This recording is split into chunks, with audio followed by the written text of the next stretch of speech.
আজ যে পিঠেগুলো আমি আপনাদের তৈরি করে দেখাবো, এর আগে হয়তো কখনোই দেখেননি এই পিঠা। আজ তৈরি করছি ড্রাগন পিঠা। কী করে আমি এই পিঠাটা তৈরি করলাম, সম্পূর্ণ ভিডিওটি দেখার অনুরোধ রইল।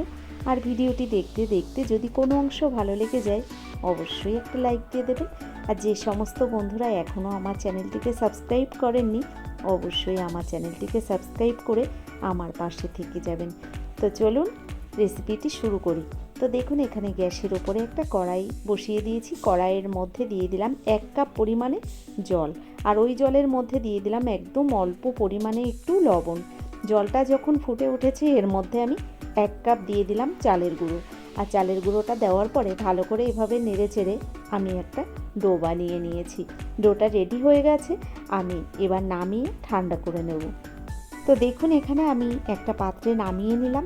আর নামিয়ে নেওয়ার পরে ওই কড়াইয়ের মধ্যে আবারও দিয়ে দিলাম আমি 1 বাটি জল। এবার একটু জলের পরিমাণটা বেশি দিয়েছি। আর দিয়ে দিলাম তার মধ্যে আবারও স্বাদ মতো লবণ। এবার দিয়ে দিচ্ছি এর মধ্যে 3 ফোঁটা পরিমাণে গ্রিন ফুড কালার। তো দেখুন, এখানে আমি 3 ফোঁটা দিয়ে দিলাম গ্রিন ফুড কালার।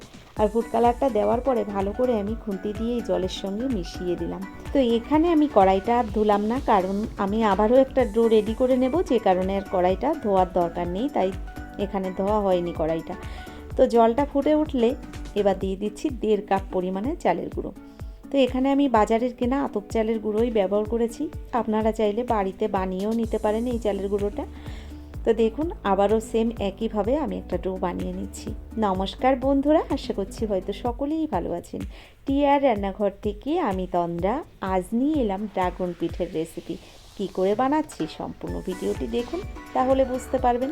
দেখুন, এখানে আমি প্রথম যে ডোটা নামিয়ে নিয়েছিলাম একটা থালার মধ্যে, এটা কিন্তু ঠান্ডা হয়ে গেছে। এবার হাত দিয়ে চটকে চটকে ভালো করে আমি মেখে নিচ্ছি। তো এভাবে ভালো করে মেখে নিতে হবে, চালের গুঁড়ির মধ্যে কোনো রকম দানা বা দলা পাকিয়ে না থাকে। তো এভাবে আমি ভালো করে একটা ডো রেডি করে নিয়েছি। তো এখানে দেখুন, ডোটা ভালো করে আমি মেখে এক সাইডে রেখে দিচ্ছি। আর পরে যে গ্রিন কালারের আমি ডোটা বানিয়ে নিয়েছি, এই ডোটা আমি হাত দিয়ে আরও একবার ভালো করে মেখে নেব। তো দেখুন, এখানে আমি হাত দিয়ে ভালো করে মেখে নিচ্ছি। তো সেম একইভাবে আমি এখানে দুটো কালার কিন্তু আলাদা আলাদাভাবে তৈরি করে নিলাম।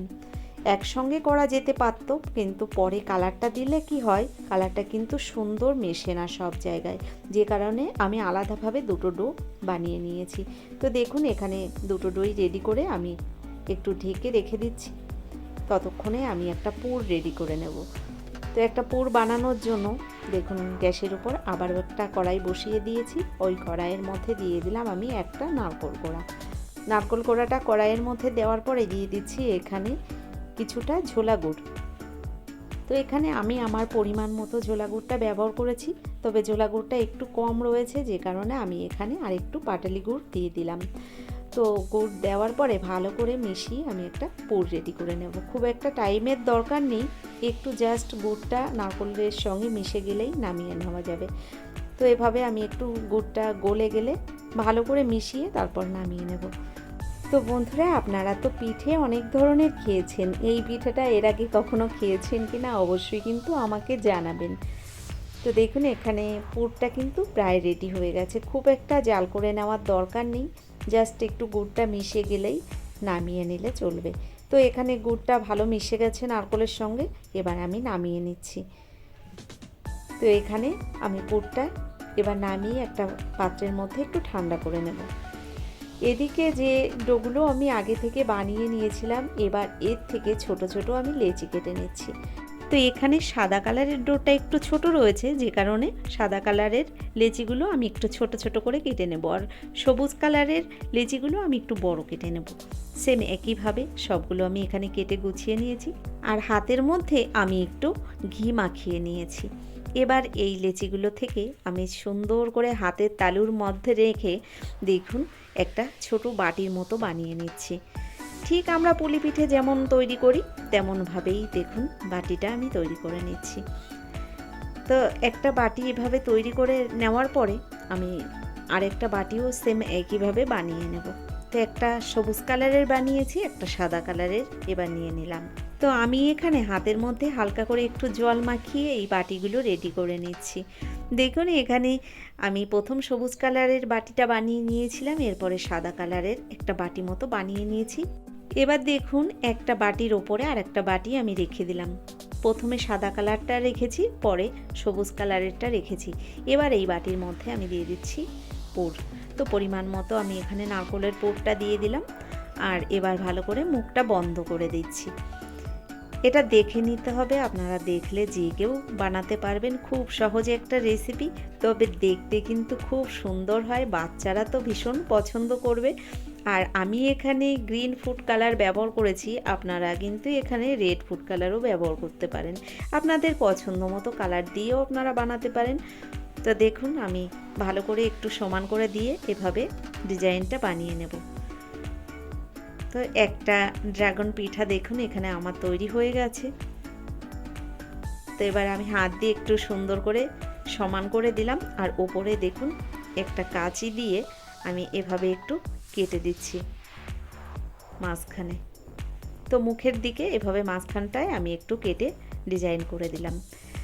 তো এটা দেখলে বুঝতে পারবেন, দেখুন আমি এভাবেই কেটে নিয়েছি। আর এর গাগুলো এবার দেখুন আমি কিভাবে ডিজাইনটা করছি। তো এইভাবে একটু কাটা কাটা মতো আমি দিয়ে নিচ্ছি, আপনারা একটু বেশি করেও এই কাটাগুলো দিয়ে নিতে পারেন। তো আমি অল্প কয়েকটা কাটা এভাবে দিয়েছি। তো এখানে আমার একটা পিঠা তৈরি হয়ে গেছে। দেখুন কত সুন্দর করে আমি এই পিঠাটা তৈরি করে নিলাম। বাকি পিঠেগুলোও কিন্তু আমি একইভাবে বানিয়ে নেব। দেখুন কাটাগুলো আমি এভাবেই দিয়েছি। তো আপনারা আপনাদের পছন্দ মতো কাটার পরিমাণটা বাড়িয়ে কমিয়ে দিতে পারেন। তো একটা পিঠে তৈরি করার পরে আমি আর একটা পিঠেও সেম একইভাবে বানিয়ে নিয়েছি। আর এখানে দেখুন আমি গায়ের কাটাগুলো এভাবে কাউচি দিয়ে একটু কেটে কেটে দিয়ে দিচ্ছি সুন্দর করে। তো এভাবে আমি বাকি পিঠেগুলো সব বানিয়ে নেব। তো বন্ধুরা এই পিঠাগুলো এতটা সুন্দর হয় দেখতে, বাড়িতে কেউ আত্মীয় স্বজন আসলে আপনি যদি এই পিঠা একটা কারোর হাতে খেতে দেন, সে কিন্তু খাবে না, দেখবে বুঝতে পারবে না, এতটাই সুন্দর হয় দেখতে। একদম নতুনত্ব, আপনারা কিন্তু এভাবে একবার পৌষ সংক্রান্তিতে বাড়িতে বানিয়ে নিতে পারেন। তো এখানে দেখুন এক এক করে আমি বাকি পিঠেগুলোও সব বানিয়ে নিয়েছি। এবার এই পিঠাগুলোকে আমি একটু ভাপিয়ে নেব। তার জন্য একটা কড়াইয়ের মধ্যে আমি জল গরম বসিয়ে দিয়েছি। ওই কড়াইয়ের উপরে একটা ঝাঁঝরি থালা বসিয়ে দিলাম, আর তার উপরে একটু হাত দিয়ে আমি ঘি মাখিয়ে দিলাম। তো এরপরে আমি পিঠাগুলো এক এক করে এই থালার উপরে সাজিয়ে দেব, আর পিঠাগুলোকে একটু ঢাকনা বন্ধ করে ভাপিয়ে নেব। দেখুন কত সুন্দর দেখতে হয়েছে, আপনারা কাছ থেকে দেখলে না তাহলে আরও ভালো বুঝতে পারতেন, ক্যামেরায় অতটা সুন্দর বোঝা যাচ্ছে না। দেখুন পিঠাগুলো আমি এক এক করে সাজিয়ে দিয়েছি থালার মধ্যে। এবার ঢাকনা বন্ধ করে আমি 5 মিনিট ভাপিয়ে নেব, তার মধ্যেই পিঠাগুলো রেডি হয়ে যাবে। তো দেখুন এখানে এক এক করে সাজিয়ে দেওয়ার পরে এবার আমি ঢাকনাটা আটকে দিচ্ছি। তো এখানে আর একটা থালা দিয়ে আমি ভালো করে আটকে দিলাম, আর 5 মিনিট মতো এভাবে রেখে দিয়েছিলাম। 5 মিনিটের মধ্যেই পিঠেগুলো সব ভাপানো হয়ে গেছে, এবার আমি নামিয়ে নেব। তো বন্ধুরা আজকের রেসিপিটি আপনাদের কেমন লাগলো অবশ্যই কিন্তু সেটা লিখে আমাকে জানাবেন। যদি আমার ভিডিওটি ভালো লেগে থাকে, এখনও একটা লাইক দিতে ভুলে গেছেন, অবশ্যই একটা লাইক দিয়ে, যে সমস্ত বন্ধুরা আমার চ্যানেলটিকে এখনও সাবস্ক্রাইব করেননি, অবশ্যই আমার চ্যানেলটিকে সাবস্ক্রাইব করে আমার ভিডিওর পাশে থাকা বেল আইকনটি ক্লিক করে নোটিফিকেশানটা অল করে দেবেন। এছাড়া আপনারা আমার ভিডিওগুলো যদি ভালো লেগে থাকে, আপনাদের বন্ধুবান্ধবের মধ্যেও ভিডিওটি শেয়ার করে দিতে পারেন। তো আজকের মতো এই পর্যন্তই, পরবর্তী ভিডিও নিয়ে আবারও হাজির হয়ে যাব। ততক্ষণের জন্য আপনারা সকলে ভালো থাকবেন, সুস্থ থাকবেন, টিয়ার রান্নাঘরের সঙ্গে থাকবেন। অসংখ্য ধন্যবাদ এতক্ষণ ধরে আমার এই ভিডিওটি দেখার জন্য।